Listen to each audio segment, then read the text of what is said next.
Hi friends, कैसे हैं आप सब। मैं अच्छी हूँ, आशा करती हूँ आप भी अच्छे होंगे, अपनी अपनी फैमिली के साथ खुश होंगे।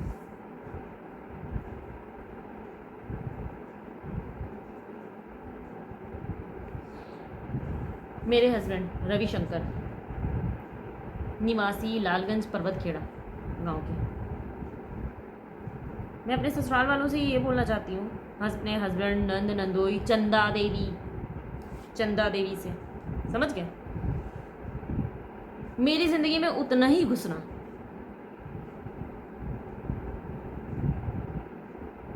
घुसना क्या है, घुस ही गए हो। अब इससे ज़्यादा मत बढ़ना, क्योंकि लिमिट क्रॉस हो चुकी है तुम लोगों की। तुम लोगों को 18 साल से इसलिए जीत रहे थे ना,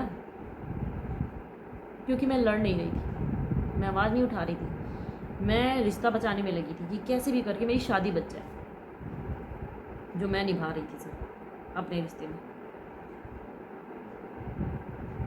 तो मैं तरफ से, तुम लोगों की तरफ से तो कभी था ही नहीं, ससुराल वालों की तरफ से, ठीक है। तो मैं एक तरफा रिश्ता जो निभा रही थी ना, अब मैंने भी निभाना छोड़ दिया और मैंने भी सोच लिया है कि मैं लड़ूंगी। मैंने रवि को पहले ही समझा दिया था कि मत लड़ना अब की, क्योंकि थाना, पुलिस, कोर्ट, कचहरी सब कुछ तुम देख लोगे। अब साल बदल गया है, मैंने भी अपने आप को बदल लिया है, क्योंकि बहुत हो गया।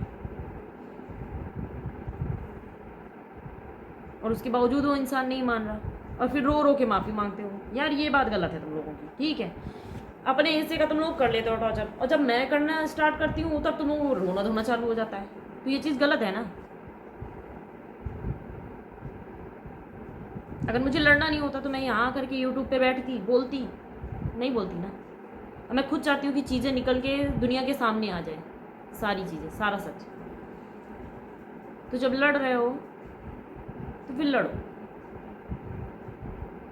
क्योंकि बेइज्जती जब सबके सामने होती है ना, पूरी दुनिया के सामने, तो आपकी माफ़ी भी बंद कमरे में नहीं होती कि 4 लोग खड़े हैं और तुम रो धो के माफ़ी मांग लो। भाई माफ़ कर दो, 6 बार माफ़ कर चुके, 7वीं बार भी माफ़ कर दो, दिल बड़ा कर लो। नहीं है मेरा दिल, ख़त्म ही हो गया दिल, ठीक है। तो जब बेइज्जती सबके सामने है तो माफ़ी भी नाक रगड़ के सबके सामने ही होगी, जब होगी तो। पहले इतने बड़े बड़े कांड कर दिए मैंने, कभी पुलिस कंप्लेन नहीं की। अब तो लोग मुझे टॉर्चर कर रहे हो तो मैं पुलिस कंप्लेन कर रही हूँ।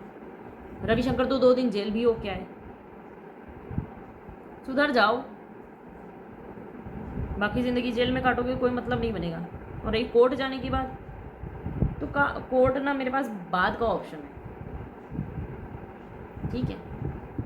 उसके पहले ही मैं समाज में ना तुम लोगों का चेहरा दिखा दूँगी कि क्या हो तुम सब।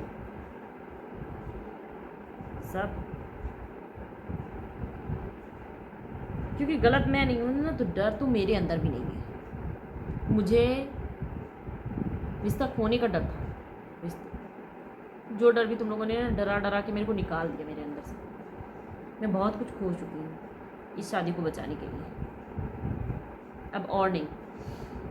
ये सोचना तुम लोग बस कि जब मैं 18 साल की शादी बचाने के लिए इस हद तक सह गई तुम लोगों की टॉर्चर, तुम लोग खुद सोचना, किसी से मत बोलना, इस हद तक सह गई ना, तो मेरे मम्मी पापा भाई से रिश्ता मेरा तो तुम लोगों से भी पहले का है, ठीक है।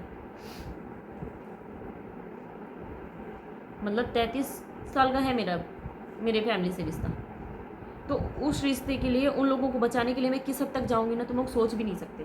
और रही बेटे की बात, कि बेटे को तुम लोग कुछ कर दोगे, मार दोगे, ये कर दोगे, वो कर दोगे। बच्चे तो तुम्हारे घर में भी हैं, मेरे बच्चे पे हाथ डालोगे ना, आगे पीछे का सोच लो,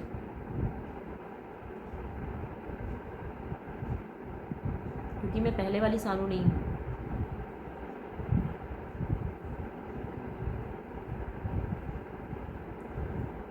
मुझे अपने बच्चे की फ्यूचर के लिए जो भी करना पड़ा ना, वो करूँगी।